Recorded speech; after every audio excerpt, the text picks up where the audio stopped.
Olá, esse é mais um bate-papo da Versátil.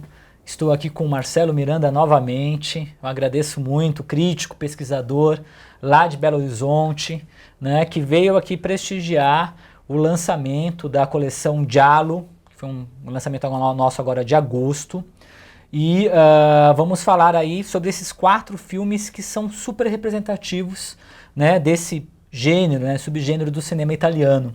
Então eu queria primeiro que você falasse um pouco, Marcelo, sobre o que é o giallo, né? Que as pessoas hoje às vezes conhecem, veem o termo, mas não entendem direito o que é bem o giallo e qual que é a importância do giallo para o cinema, né?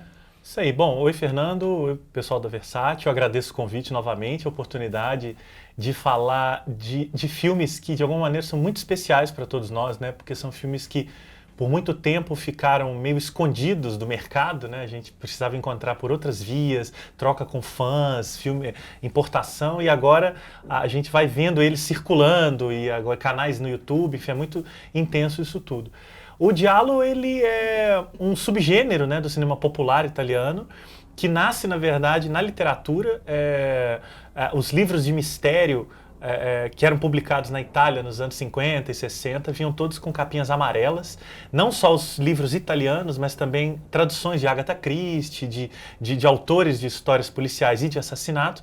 E era de uma editora chamada Mondadori, e com capinha amarela, e giallo, literalmente em italiano, é amarelo. Então pegou-se muito nome, né? Os livros giallo, né? Vendiam em banca de jornal. E quando começou-se a fazer os filmes policiais e de mistério na Itália, eles acabaram herdando o nome, né? Então, basicamente, o cinema giallo são filmes de assassinato, mistério, investigação, crimes, morte, sangue do cinema popular italiano, com muito enfoque nos anos 70 e comecinho dos anos 80. É uma ótima definição e realmente essas capas, é muito interessante se vocês pesquisarem no Google, vocês colocarem a palavra giallo, vocês vão ver já as capas dos livros da Mondadori, que eram livros que também eram distribuídos em banca de jornal, e é interessante que essa série da Mondadori, ela continua até hoje, né, a série do giallo, dos romances policiais e de mistério, e como eu falei no canal Versátil, a própria capa, o conceito todo do produto da Versátil, ela foi baseada, a gente fez uma pesquisa iconográfica, nas capas dos gialli, né, que giallo em plural, no plural italiano, é sempre com i, então é gialli, quando a gente vai falar no plural, é baseado justamente naquele design das capas da Mondadori. Então lá tem um pôster, na verdade, retrabalhado do Tenebre, ou do Tenebre, né, e com essa linguagem dos livros policiais. E uma coisa importante, eu acho que o Marcelo colocou, primeiro a disponibilidade desses filmes no Brasil, que foram muito mal lançados em home video, muitos, na verdade nessa caixa os 4 são inéditos, e há toda uma revalorização lá fora, inclusive crítica, nas universidades, nas escolas de cinema, do pensamento sobre o giallo e o cinema popular italiano. Então é toda uma geração que está redescobrindo e debatendo vários temas, né? Inclusive uma das coisas que a gente vai falar, a gente vai chegar lá quando a gente falar do Sr. Ward, sobretudo, a questão da misoginia, né? Da mulher, né, no papel da mulher, aí no caso nos filmes de giallo, né?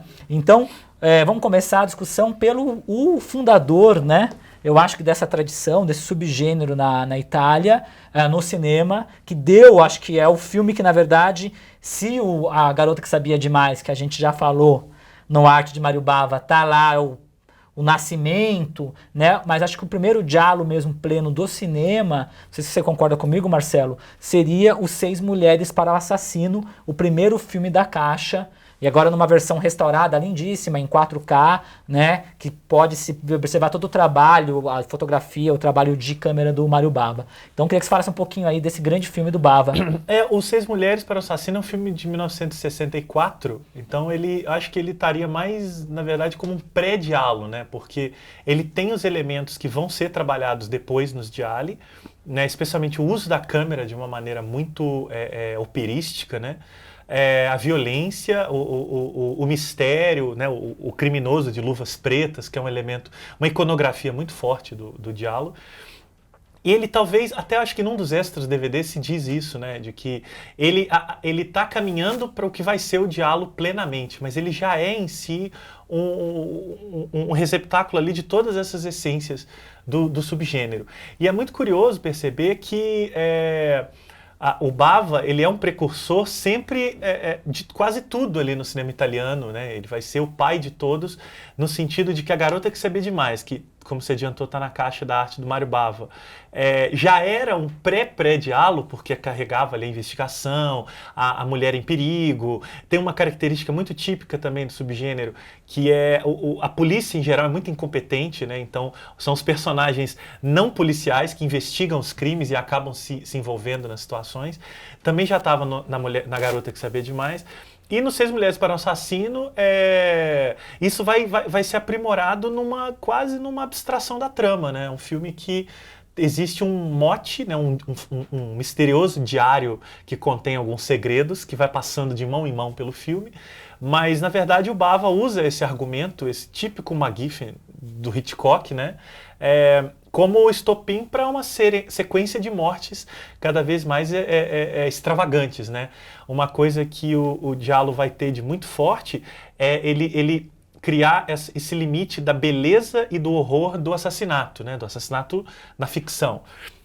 Então, ao mesmo tempo em que os filmes são muito violentos, os diretores trabalham o máximo possível para que essa violência soe sempre de uma maneira exageradamente bonita, ou seja, elas não são exatamente violências realistas, mas ao mesmo tempo elas são muito perturbadoras. Então, é impossível não ver determinadas mortes nos filmes, e está muito presente no Seis Mulheres para o Assassino, com um certo incômodo, mas também com um vislumbre, com uma admiração muito grande pela construção visual, pelo uso da luz, né? Tem uma sequência que você deve lembrar bem de um galpão, numa casa, em que ela é muito longa e tem luzes piscando de cores diferentes, né? Uma mulher sendo perseguida. Então tem luz roxa, vermelha, amarela. Quer dizer, que filme de suspense americano, vamos pegar para pegar o cânone, usaria uma sequência de suspense com luzes de arco-íris, sabe? Então um gesto muito concreto dos Gialli que o Bava já está, de alguma maneira, plantando e semeando no Seis Mulheres para o Assassino. Acho que assim, o Seis Mulheres, ele é o que sedimenta assim, as convenções do gênero, que claro que assim, o que o Marcelo está falando, que é importante, que o Giallo mesmo, ele vai começar enquanto, digamos, um movimento, né, algo que a produção dos Gialli vai começar em 69, né, com Um Pássaro das Plumas de Cristal, e aí vão ter vários filmes, inclusive com esses nomes de animais nos títulos, né, e vai vir toda uma onda de cineastas que vão seguir o Dario Argento, mas no Bava você tem toda, eu acho que é o DNA, né, a codificação como no Banho de Sangue com relação ao slasher. Tá lá os elementos que depois vão ser retrabalhados, né, e uma coisa que me impressionou muito no Bava, a gente estava até comentando aqui, assim, você percebe lá desde o primeiro plano, né, o trabalho de câmera, a câmera como voyeur, né, como espectador, e essa questão que você falou muito bem, que é uma questão que na verdade vem do próprio gênero do gótico, da tradição do horror, no modo geral, até na literatura, dessa atração e repulsa. Ao mesmo tempo que a gente se atrai pela beleza, tem uma repulsa porque é algo violento. Então essa estetização da violência é algo que o Bava faz muito bem, né? Tem cenas, acho que umas cenas emblemáticas, aquela cena da banheira, né, em que o sangue surge na água, né? Você tem assim, é uma cena de uma beleza estética assim, tremenda, que você às vezes esquece que tem uma mulher que está sendo lá, né, que ela foi afogada, né, está sendo morta, e você esquece que é uma cena que você dá vontade de separar e tirar uma foto daquilo, né? Cada plano é trabalhado de uma maneira, e as cores, que é algo assim que entra em contradição com o que está sendo mostrado, né? Porque na verdade, e essa cena é muito interessante porque ela é um plano dela na banheira e de repente o sangue vem de baixo, né, pela água. É muito curioso isso, porque essa é um pouco a definição do horror, o que se chama de horror artístico, né? Ou seja, o horror que não é real, é o horror ficcional. Em que ele vai sempre trabalhar nesse limite da atração e da repulsa, que você lembrou bem, porque ele vai partir do princípio da curiosidade, ou seja, o espectador, né, ele tem a curiosidade de saber até onde aquilo vai e em que medida o realizador vai trabalhar aqueles limites. É claro que nem todo mundo vai muito longe, né, mas ao mesmo tempo existe uma construção artística muito forte por trás disso, não para embelezar aqueles momentos de violência, mas para torná-los de alguma maneira extra reais, né? Então, nunca se vai ver um filme como Seis Mulheres para um Assassino considerando que ele possa ser minimamente realista, porque não é essa a proposta. Ele é, de fato, um filme extravagante e de uma beleza extravagante, né?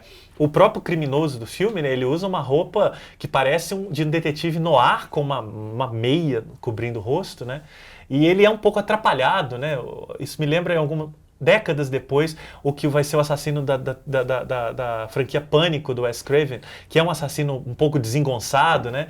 Então ele traz um pouco essa característica de acreditar muito no impacto daquelas imagens para além daquilo que elas necessariamente estão narrando. Então há um certo momento do próprio Seis Mulheres em que você já não sabe muito bem onde a trama está, mas você continua muito maravilhado, hipnotizado com aquele desenvolvimento estético e visual, né? Eu acho que agora, até puxando para o próximo filme que a gente vai discutir do disco, eu acho que uma coisa que o Bava tem, e o Argento como grande discípulo do Bava, é a questão da mise-en-scène e do estilo, né? Como a direção, ela se faz personagem, né, no filme, né? Então você percebe que é uma câmera voyeur lá, e a movimentação, todo o trabalho de câmera de encenação visual do Bava, que é uma coisa genial no filme de Seis Mulheres, você vai ver isso também, por exemplo, num filme que já fechando o ciclo dos Gialli, já nos anos 80, 82, já uma fase final, e é um filme todo metalinguístico, reflexivo, e um grande trabalho do Dario Argento, que é o Tenebre, que é a primeira vez que sai aqui também em DVD no Brasil, está acompanhando Seis Mulheres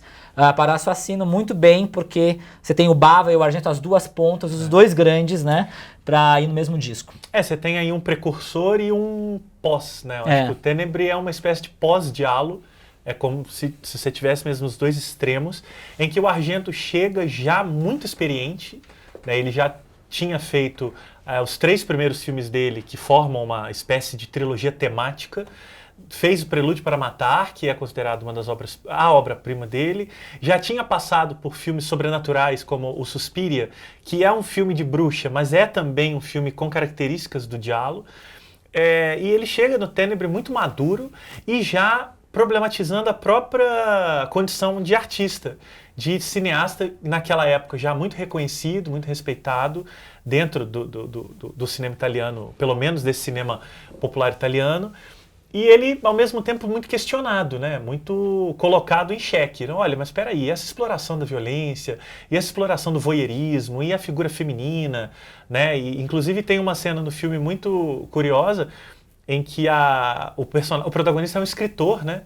E escritor de livros Gialli. Gialli, exatamente. Isso que é um detalhe importante. E ele vai lançar o livro fora da Itália, acho que ele vai lançar nos Estados Unidos, se eu não me engano, mas eu posso estar enganado. Na verdade, ele sai dos Estados Unidos para lançar então, em Roma. Então, ao contrário. Para lançar em Roma. E aí ele é interpelado por uma jornalista, né? Que pergunta para ele, você não acha seu livro misógino? Aí ele pergunta, como assim? Eu amo as mulheres. E ali você percebe que tem uma mistura que o Argento enfrentou a vida toda entre o criador e a criatura, né? Ou seja, boa parte dos filmes, as vítimas são mulheres, mas não todas, e o Argento era cobrado pessoalmente por isso, como se ele, né, de alguma maneira, corroborasse exatamente. São situações que escritores enfrentam. Philip Roth vive enfrentando isso na literatura também. E aí o Argento vai levar isso para dentro do filme, né? Inclusive todo o desenvolvimento da trama e até a solução, que óbvio a gente não vai contar aqui, ela de alguma maneira carrega esse karma do artista condenado pela própria obra, né? Então, Tenebre é um filme muito complexo nesse sentido, mas ao mesmo tempo um filme muito simples também, que é um diálogo clássico, né? Super clássico. Um personagem é colocado no meio de uma situação de crimes em sequência, a polícia é ineficiente e ele precisa de alguma maneira assumir a investigação. Né? O diálogo vai sempre ter isso, né? O amador que precisa virar detetive. Então tá ali toda a situação construída com cenas de morte brilhantes, na construção visual, na música do Claudio Simonetti. Não vou dar o spoiler, mas no final tem uma morte que é belíssima, né? Que é uma pintura, literalmente, com sangue. Sim, e o Argento filma para parecer uma coisa meio Jackson Pollock, né? É verdade. Com sangue. Parece mesmo, a pintura gestual. E uma coisa que me chama bastante atenção no filme uma coisa que na mesma época eu estava revendo os filmes do Martino, uma coisa muito importante do Giallo, essa questão do voyeurismo, do olhar, que é essencial, né? Como isso na verdade chega a ser tematizado visualmente com aqueles close-ups dos olhos, das pupilas. Nesse filme tem umas coisas incríveis, as várias sequências, né? E tem uma coisa muito importante com uma relação com um flashback do personagem do assassino, né? E isso também tá nos filmes do Martino. Então essa questão do olhar, né? Como esses elementos, né? Violência, o olhar, o corpo feminino, né? Como isso vai sendo trabalhado de diversas maneiras pelos diretores de Gialli, né? Cada um à sua maneira. Eu acho bacana que a gente vai falar agora depois do Martino e do Fulci, como o Martino e o Fulci vão para caminhos diferentes do Argento e do Bava, né? Tudo isso, tudo que você descreveu aí agora, né? Essa construção, ela brota no Psicose, né? Do Alfred Hitchcock, que é de 1960, ou seja, até 4 anos antes do Quatro Mulheres para o Assassino, que não é evidentemente um diálogo, né, um filme americano, não é exatamente um filme é um filme de assassinatos em série, mas não na mesma proporção, mas é um filme que já, digamos assim, ele abre espaço para essa liberação do olhar voyeur, né, seja no olho do Norman Bates olhando a Marion Crane ali no chuveiro. E o Tortura do Medo do Michael Powell, né? Que é o grande filme, Peeping Tom, né? Que é justamente o voyeur, né? Exatamente. Que é um filme que trabalha muito bem isso. É um ano que marca essa virada, essa libertação do olhar voyeur para o cinema de terror. E que o Bava, o Argento, o Martino, o Fulci vão trabalhar abertamente. Ou seja, todos os principais Gialli, eles vão sempre se construir em torno de visões de alguma coisa, em geral, que a câmera adota para si, né? Então a gente vai sempre... É muito comum a câmera subjetiva, né? Que é aquela em que a gente enxerga o que o personagem está enxergando.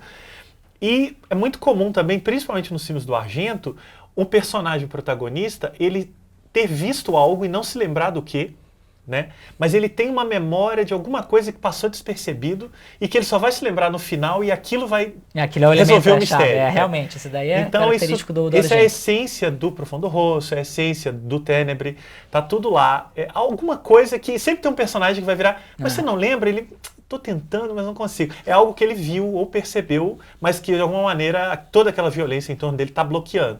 Então o olhar é de fato, né? A câmera adota esse olhar e os filmes também vão explorar. No Ténebre tem um plano magnífico, assim, talvez um dos melhores planos de toda a carreira do Argento, que é quando a gente acompanha o reencontro ali de duas namoradas. Elas moram juntas, né? E aí a câmera, aparentemente subjetiva, começa a percorrer a parede do prédio. É a famosa sequência da grua. Um movimento completamente não humano, né? Assim, aquilo é extraordinário. Aquilo é puramente cinema, né? Com a música do Simonetti muito alta e depois ela dá uma volta e volta para dentro da outra janela, quando enfim vai acontecer a catástrofe, né? Que a gente já está esperando. Assim. É verdade.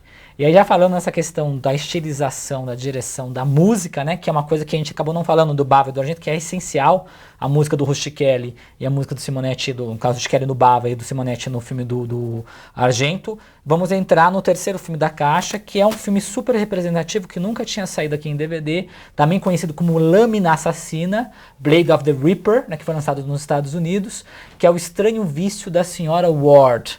Tem esse título aí, realmente eu preferi a tradução literal do título, porque acho que diz mais, né, a senhora, a ideia da senhora burguesa, né, e o estranho vício, né, realmente é muito interessante, já diz muito sobre o que é o filme, né, que é um filme, esse daí é um prato cheio, a gente poderia ficar aqui discutindo, chamar quem trabalha com cinema, com a questão do gênero no cinema, não só cinema de gênero, para discutir essa questão do feminismo, da misoginia. Ele é um prato cheio, muito interessante. Que você fale um pouco do filme do Martino aí. É o primeiro diálogo do Sérgio Martino. Ele já vinha fazendo outros filmes, né, do cinema popular, mas ali ele resolveu entrar na onda, né? E é bem no comecinho, quando ele percebeu que o Pássaro das Plumas de Cristal, que é o primeiro filme do Dario Argento, já estava fazendo um grande sucesso no mundo todo. Que é o primeiro diálogo de sucesso internacional, é o filme do Dario Argento. Então ele entra com O Estranho Vício da Senhora Ward, que é de fato um filme muito cheio de nuances, né? Eu acho que ele coloca em evidência essa questão mesmo da misoginia como tema, né? E é um filme que, ao mesmo tempo que ele põe isso em tema, ele também explora um pouco esse aspecto do voyeurismo, né? É uma personagem que tem esse estranho vício dela é um elemento importante para o filme. Ao mesmo tempo é que ele também não é tão importante assim, porque todo o mecanismo dos crimes e das mortes vai passar por outros aspectos que não têm relação direta com esse estranho vício. Então é um filme muito cheio de complexidades e arestas, né? Com um trabalho que eu acho muito corajoso da Edwige Fenech, que é a protagonista. Ela explora muito bem essa psicologia da personagem e, de alguma maneira, se deixa explorar muito, né, tanto no corpo quanto na interpretação, pela câmera do Sérgio Martino, que não poupa ela nem de violência e nem de nudez. Né? Então é uma personagem muito... Para os Gialli, é uma das personagens femininas mais complicadas, no melhor dos sentidos. Ou seja, ela é cheia de dúvidas e questões e angústias. E, em geral, os personagens dos Gialli eles são muito superficiais, né? É uma característica. Geralmente são caricaturas, geralmente porque, são tipos, né? Eles não são personagens esféricos, fazer são a ação tipos. correr, né? Mas ali não, ali você tem uma protagonista que é um problema, né? A gente está sempre tenso na relação com ela. Inclusive, a gente não sabe se simpatiza ou não, se ela é uma personagem... até a questão da moral, né? Tem uma moral duvidosa, né? Que ela é meio trapaceira, mas não é, então tem aquela questão da dona de casa frustrada sexualmente, das taras, né? Tem até, por exemplo, um conto moral, um comunicado, já que o estranho vício também leva, digamos, a uma certa punição ou não, né? Fica toda essa discussão, né? Então é um filme que realmente ele permite, que nem você falou bem, ele tem muitas nuances, ele é muito mais do que parece ser, né? E uma coisa que, claro, além dela, que é uma rainha dos Gialli, né? E o George Hilton, que eu sempre falo, né? O casal 20, ele fez muito par romântico com ela, um ator super canastrão, bem característico também.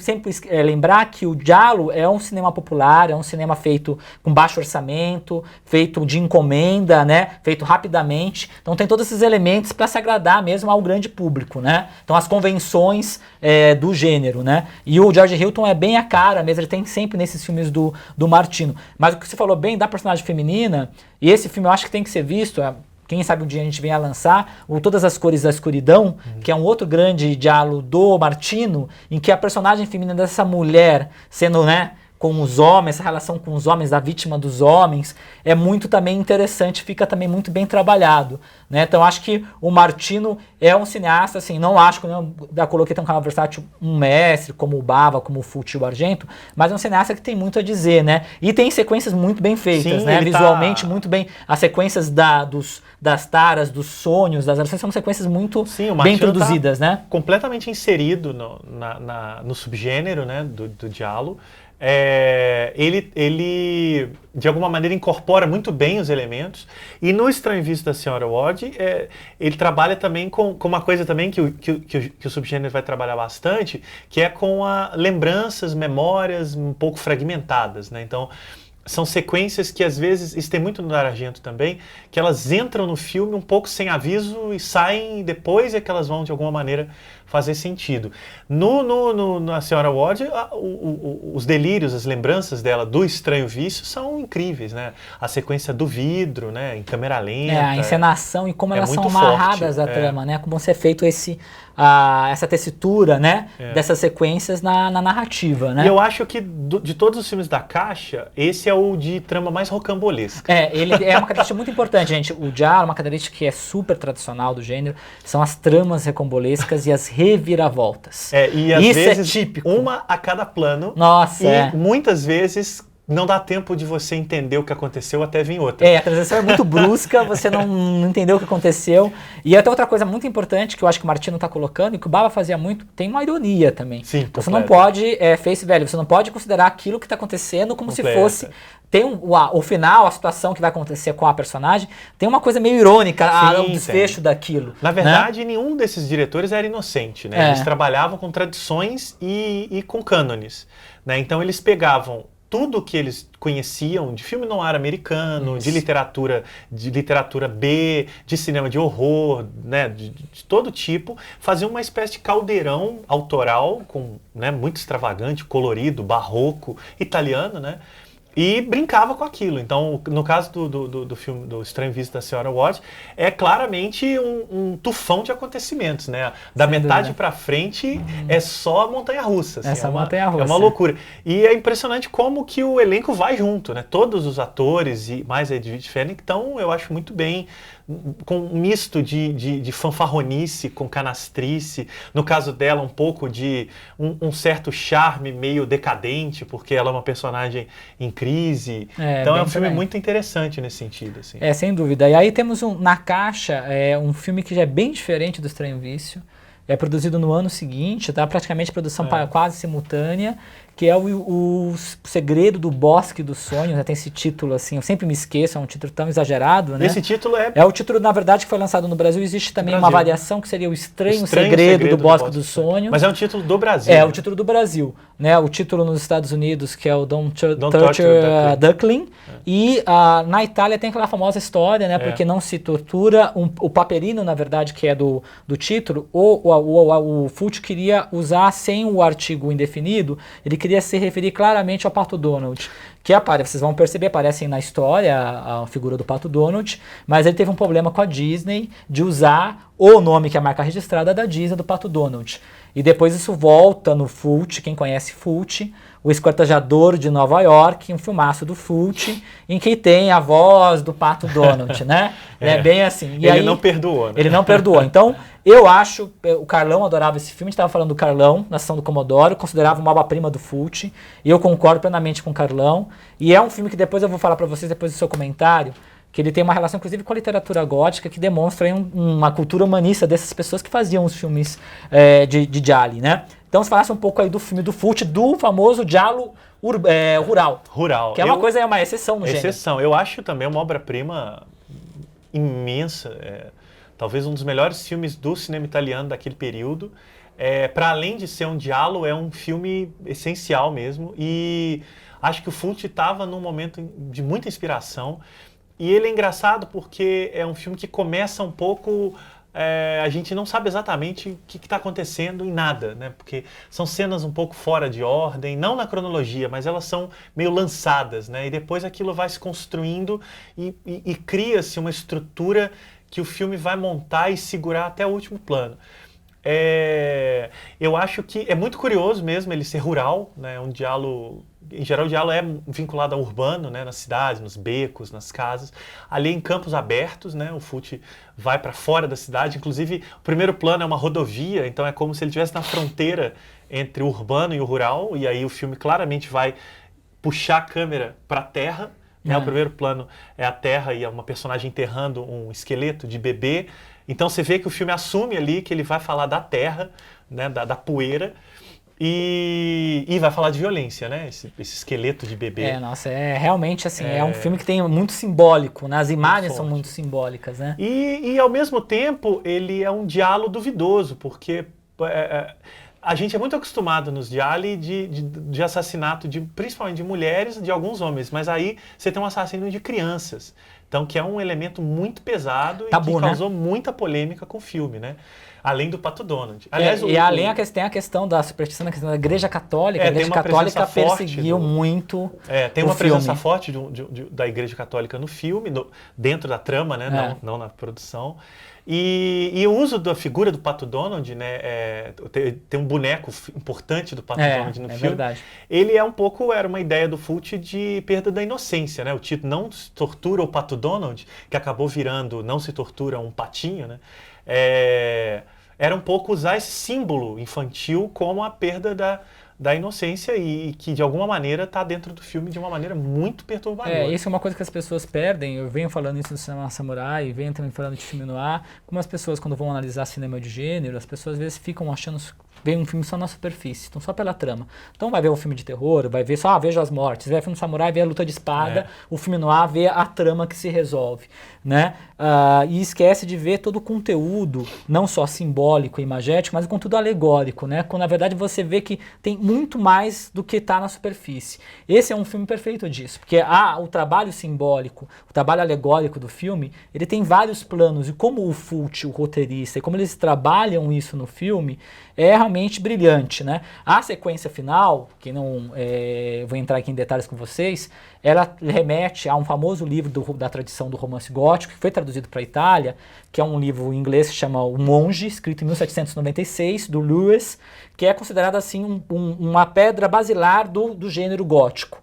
E que tem um protagonista que foi até refilmado nos anos 70, não sei se é o irmão, o filho do Buñuel, não sei se quem é que filmou, que tem o Franco Nero, mas tem uma versão mais recente com o Vicente Cassel, que chama O Monge, do Dominique Moll, né? Que é envolvendo a igreja católica, envolvendo vícios, mortes, né? E aí o final, tem a simbologia, a cena final do filme, eu não vou entrar aqui no Segredo do Bosque dos Sonhos, aquela questão tem uma queda da montanha, uma questão com crianças, tem uma coisa, uma morbidez, uma simbologia, e tem também, que acho que você fale, que todo mundo está esperando isso, que a gente comente, o Fulci é o mestre do gore. E esse filme, apesar de ser um diário, não é um filme de terror, não é um filme, né, mas o elemento gore está muito forte em duas sequências. A sequência final, que eu acho que é bem forte, sim. Né, mas, claro, a mais famosa, que é o Fulci na sua essência, uma grande sequência, que é a das correntes com a Florinda Bolka, nossa atriz brasileira, que está muito bem no filme, aliás. Sim, não. Muito bem. E eu gostaria que você falasse dessa sequência e da participação da Florinda. Vou tentar falar sem revelar a sequência, porque muita gente não deve ter visto esse filme, ele é uma pérola mesmo, né? A Florinda Bolka é uma das... O filme tem 3 atrizes, ou 2 atrizes importantes, né? A Florinda Bolka é uma atriz brasileira, ela tem uma participação fundamental no filme, ela é uma espécie de figura marginalizada naquela comunidade rural, né? Ela faz umas bruxarias, magia negra, né? E ela tem uma sequência mesmo envolvendo violência, de fato, uma obra-prima do gênero como um todo, e é muito curioso, porque ali o filme ele parece interromper a trama central, né, que envolve a morte das crianças, para, de fato, desviar completamente e falar sobre essa questão da marginalização do diferente, né? Então você tem ali uma personagem que é maltratada por uma comunidade rural aparentemente bem resolvida, mas que é toda cheia de pecados, é muito buñuelesco isso também, né? E ela vai sofrer na pele as consequências disso quando ela, de alguma maneira, se envolver nesses crimes. E o Fulci filma isso misturando música operística com... É o Nella Vanoni? Que você é muito fã, né? Que é com um uso de câmera e longos planos e a Florinda Bolka, de fato, entregando uma interpretação visceral e violentíssima. E, de novo, ele vai fazer uma transição entre o rural e o urbano, quando ele colocar a rodovia como um elemento importante também nessa sequência. Eu acho que o que me chama muita atenção no Segredo do Bosque dos Sonhos é como que a montagem dele, isso tem a ver com essa sequência também, ela de alguma maneira sempre te leva por caminhos que você acha que está sendo levado e na verdade eram outros. Ele não faz isso como tapeação, né? Não é um filme de truque, né? Não vai chegar no final e ele vai te jogar na cara que ele estava te enganando, muito pelo contrário. Você vai perceber que pelos cortes e pela construção das cenas, a tendência do espectador é pensar que o filme é uma coisa quando ele é outra. E isso acontece muito claro nessa cena e vai acontecer no final também. E eu acho que são 2 momentos aí que o Fulci trabalha o gore de maneira muito orgânica, né? Muito perturbadora, mas muito dentro de uma intenção de provocar impacto para além da pura violência, mas também do que aquilo significa. E que ele vai aprimorando ao longo da carreira, né? Você citou aí como ele chama no Brasil? O New York Ripper? Estrangulador? Os Quartejadores de Nova York. Os Quartejadores de Nova York. Que é um filme dele violento. Parece que ele quer atingir o ápice do suprassumo da violência na pele, né? E eu acho que isso já está muito presente nesse primeiro... Acho que esse deslumbramento, né, dessa coisa, a morbidez, essa coisa da violência, né, como aquilo realmente está lá, quem gosta do gore do Fulci não vai se decepcionar. Não é um filme de terror, o gore dele, mas tem aí 2 sequências pelo menos em que você vê lá o DNA do Fulci, que a gente conhece o Fulci por causa disso, muitas pessoas, então vão gostar com certeza, e é um grande filme, né? Eu acho que dos 4 da caixa, esse é o filme com mais possibilidades de de temas, digamos assim, sabe? É o filme que mais levanta coisas, leva isso para a imagem e provoca, sabe? Tem religiosidade, Tem várias, dá pra tem discutir muita bruxaria, coisa. relação mãe-filho, criança. É um filme muito cheio de possibilidades e caminhos dentro de um subgênero que, digamos, era feito industrialmente. Então, digamos que esse filme era só mais um entre vários de Alho lançados, mas ele, de alguma maneira, chama muito atenção para si mesmo. Assim. Sem dúvida. Então é isso, daria para ficar muito mais tempo aqui falando dos Gialli, né? Porque é um prazer realmente.